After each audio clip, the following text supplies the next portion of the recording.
Sarah's been here for several years now with nearly no hope of making it off the iceberg. Her only connection to her previous life is her brother Moss, who crashed here several years ago. Unfortunately, Moss is nearing 80 years old, and time's running out to escape this place. Otherwise, it will certainly be where Moss will die.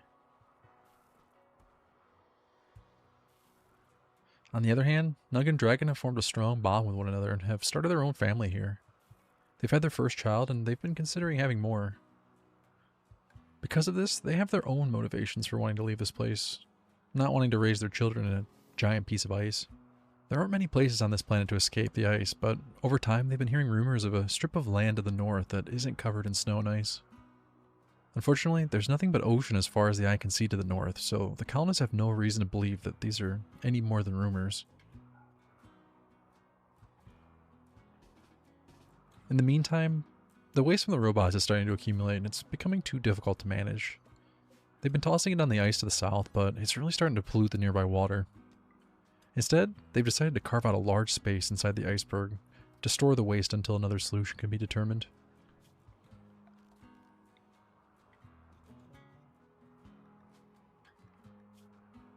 A couple of the colonists need new helmets, and there's a bit of extra plasteel sitting around, so let's go ahead and turn those into simple helmets for now. They've got plenty of temperature protection from marine armor, so they're not going to need any extra cold protection from hats. Simple helmets should be enough for a while at least.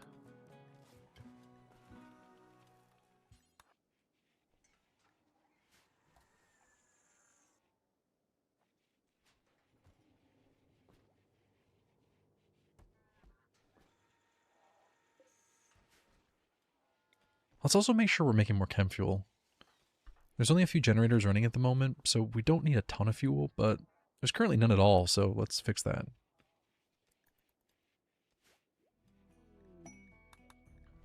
Looks like Sarah has accumulated enough honor to undergo her novice ceremony. Let's go ahead and call in the Empire and get that next rank. Imagine being the person chosen to land on this frozen planet just to participate in a 15-minute ceremony to acknowledge that a person is a new rank within the Empire. Couldn't they have just sent a letter? Or a message over the comms console?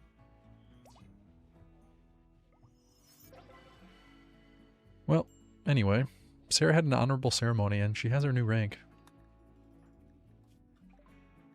Immediately after the ceremony finished, a new tech is unlocked. Neural superchargers. Ideally, one will need to be built for each adult colonist, but it's unlikely we're going to have enough resources to make that happen. If we don't, they're going to get a pretty big mood penalty, so we'll have to figure out a way to balance that out. Next up, we can start researching for fabrication. That'll be pretty useful. Maz has been having consistent problems with low mood, so let's at least get a neural supercharger built for him. Maybe getting rid of that particular mood penalty will help with this overall mood situation.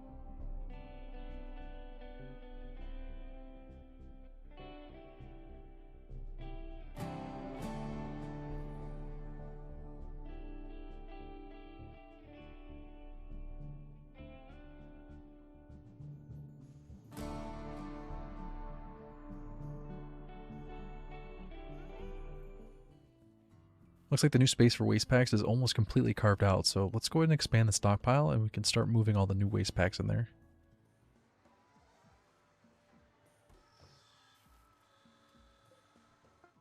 There's one important thing on the to-do list that is long overdue.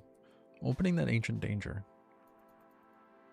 Let's gather all the colonists and send them out to the north. Hopefully it's not too cold for them. Should be perfectly fine.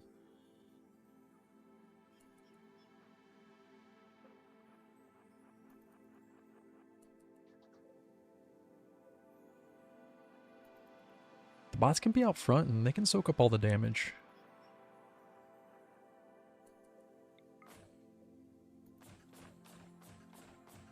Oh, wow, there's only a couple bugs in here. Wait a second, how did the insects survive the cold in here for so long? They can survive pretty low temperatures, but inside a stone box on an iceberg for who knows how long? That seems a little strange. Alright, well, opening the crypto sleep seemed like a good idea, but they're filled to the brim with angry ancient soldiers, and they have pretty high-end gear. Well, everything catching on fire is definitely not ideal.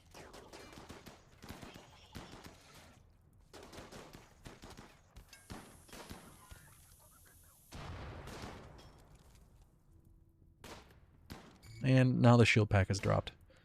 Nothing is going to plan at the moment. Let's go ahead and push into the room and get inside this shield. It won't protect from the fire, but we can drop some fire foam on that.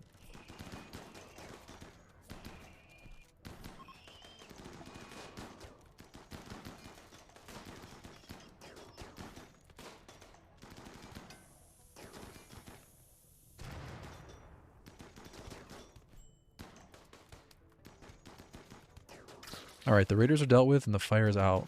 Well, except for that bit right here, but mostly out. Now it's time to clean up all of this and haul the useful items back to the colony. There's going to be a ton of steel once we deconstruct all this stuff. Let's also go ahead and tear down the entire structure, and we can bring the stone back too. First, we better make sure the roof gets torn down so it doesn't fall on anyone's head.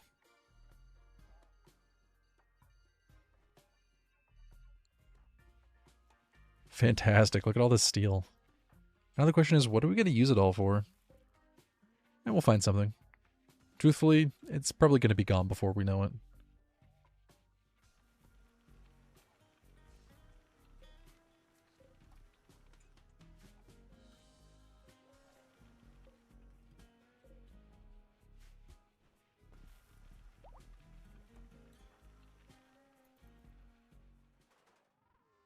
Alright, the roof of the Ancient Danger is gone, and now we just need to tear the walls down.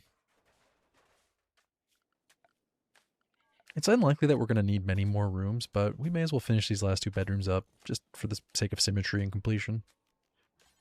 If they do spend enough time here, eventually Patrick is going to need a bedroom. Alright, looking good. Now we just need to install a heater and a couple beds.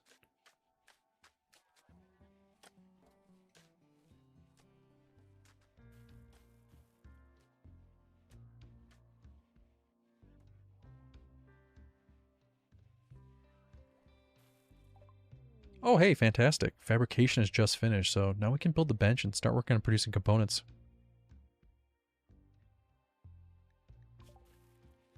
For a while there, components were pretty limited and there wasn't any sustainable way to acquire more.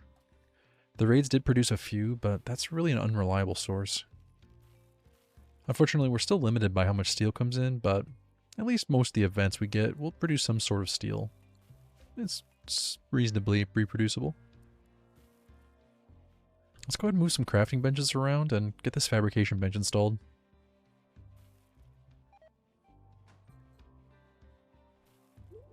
Meanwhile, Nug is pregnant with their second child. This really has galvanized their desire to escape this place and find somewhere more suitable to raise their children.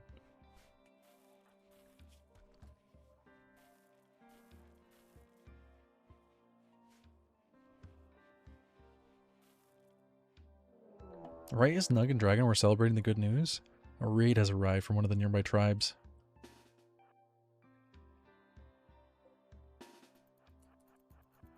Let's go ahead and send everyone outside to the south and prepare to deal with these hostiles.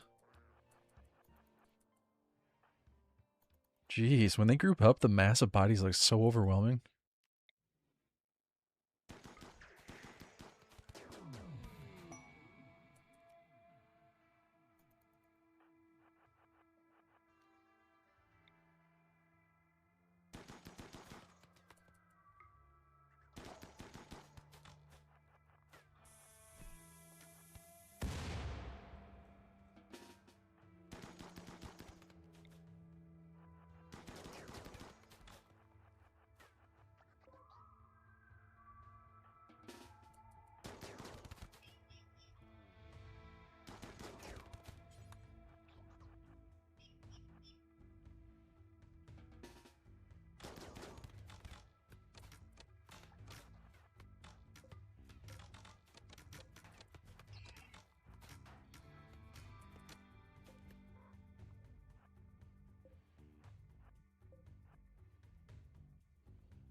Let's pull them back to the doors and take advantage of the choke point.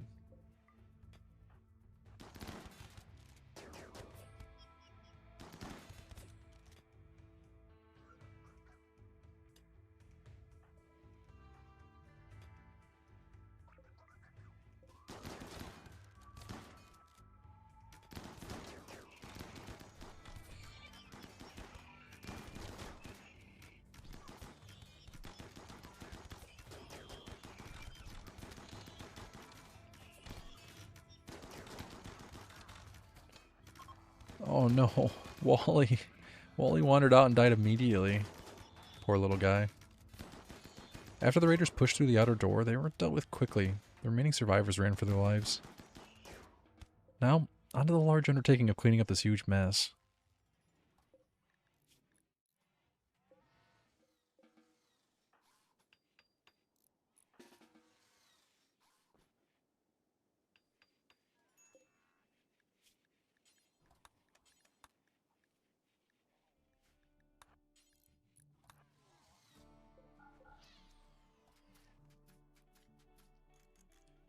It would be nice to finish extending this exterior wall and have a few choke points that aren't directly on the ice. After all of this, it's become pretty obvious that ice does not make a very good wall. Hey, Patrick turned 3 and has begun walking around the colony. Looks like Nug has already been busy educating her child. Let's check in and see what Patrick has been learning about.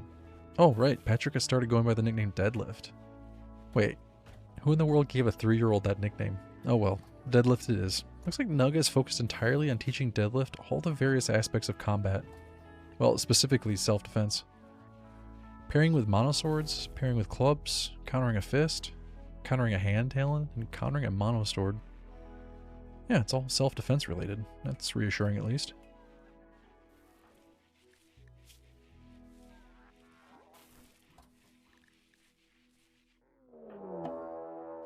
Sarah, Masa, and Dragon were all socializing in the central chamber, only to be interrupted by the yells of Nug far off across the colony.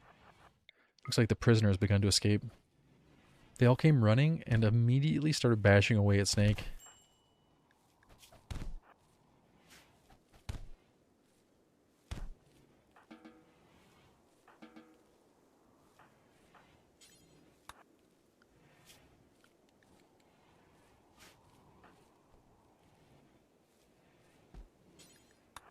Snake went down quickly and Nug began the work of tending to her wounds.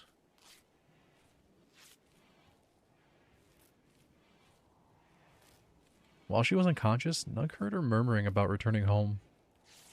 It didn't last long, but it was enough to dig its way into Nug's mind.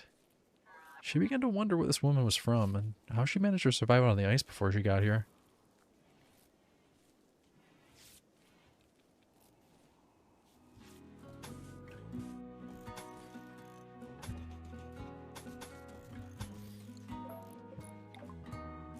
Looks like bionic replacement is finished being researched. At this point, there's not much left to research that will end up being beneficial to the colony. Let's go ahead and shut down the bench for now and try to save the power.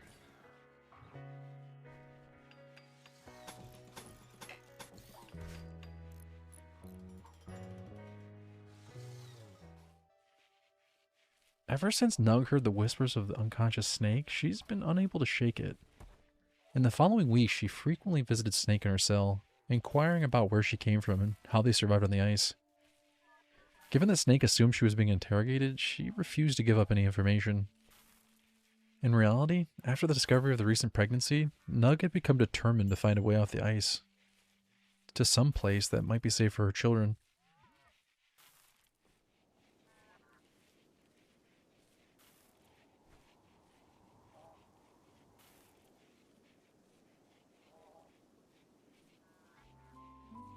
The more Nug pried, the further disconnected Snake became. She continuously tried to escape and, at times, lashed out in spurts of violence. Each time it happened, the rest of the colonists responded quickly, but in the back of Nug's mind, each time she worried that her chance to leave this place might die with the prisoner.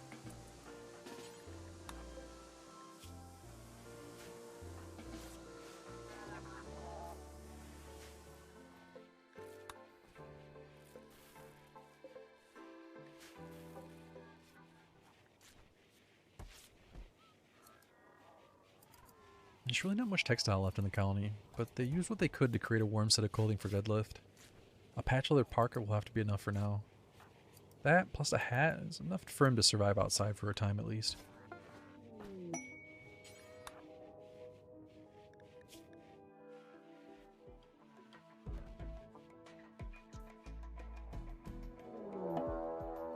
And another group of tribals have arrived to raid the colony. They're attacking immediately, so the colonists are going to have to act quickly to stop them from digging through the ice.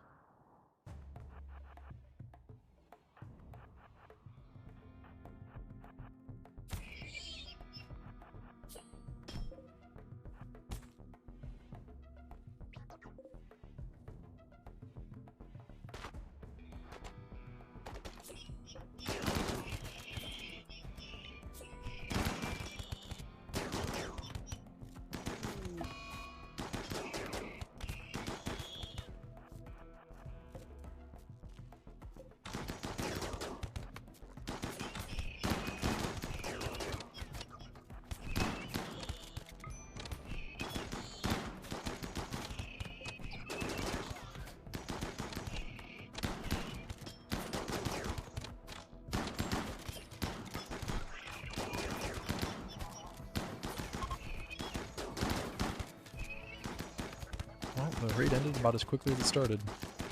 The colonists managed to tear down the raiders as soon as they pushed onto the ice. The remaining survivors ran for their lives while they could.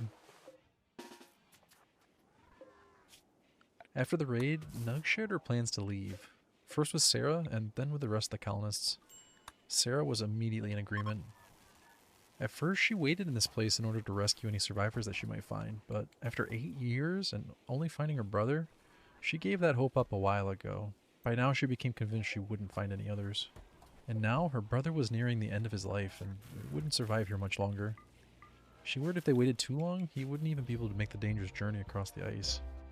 Now, the only thing left to do was to acquire the information that they were certain that Snake had, a route off the ice.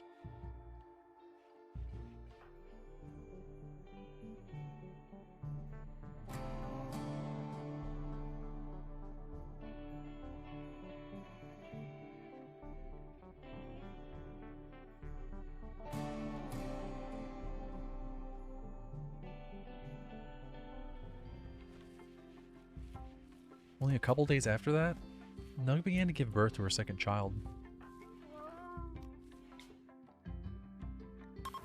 Risa and Dragon gathered in the central chamber to assist.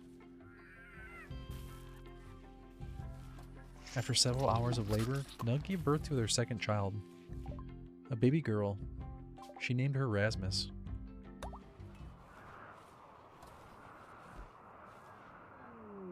And again, Snake has snapped and begun to fight her way out of the colony.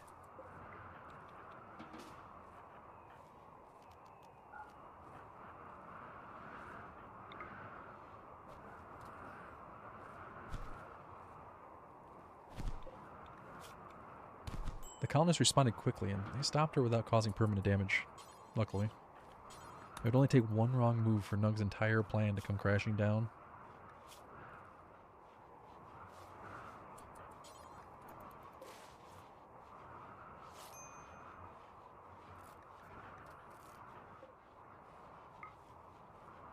After what turned into weeks of convincing, Nug finally managed to pry the information out of Snake that she wanted this entire time. That route off the ice. Unfortunately, it came with a catch. They would have to bring Snake with them and allow her to return home.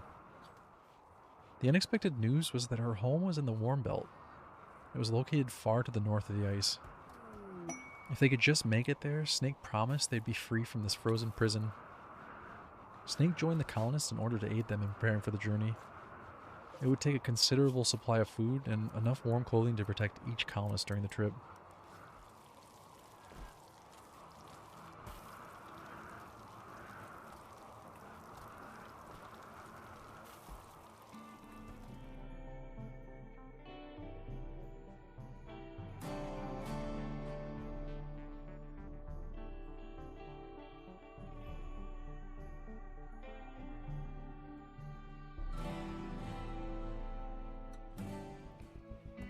While Risa was working on fishing up more food for the trip, an ominous sign was discovered. A skull was fished up from the water. Rissa decided to keep this a secret and not tell any of the other colonists.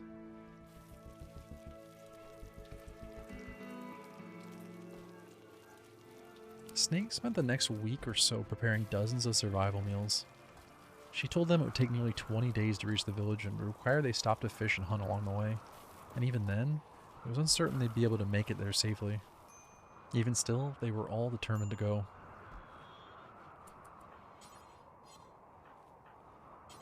On the 5th of August 5509, the group gathered all of their supplies, the robot bodyguards, and they bundled up the children.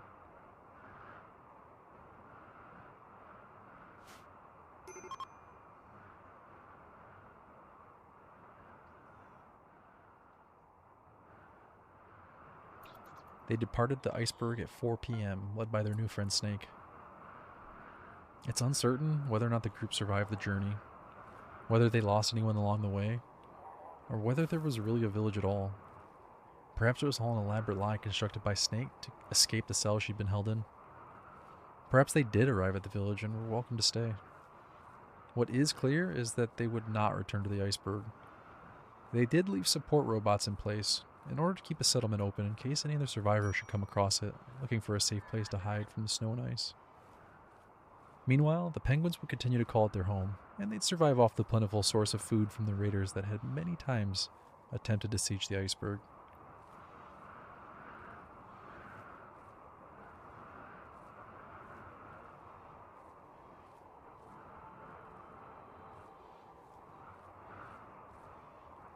Thank you so much for watching the Iceberg series. I hope you enjoyed the story.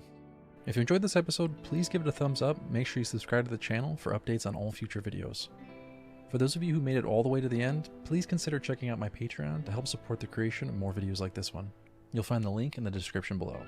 Thanks for watching, and see you for the next one.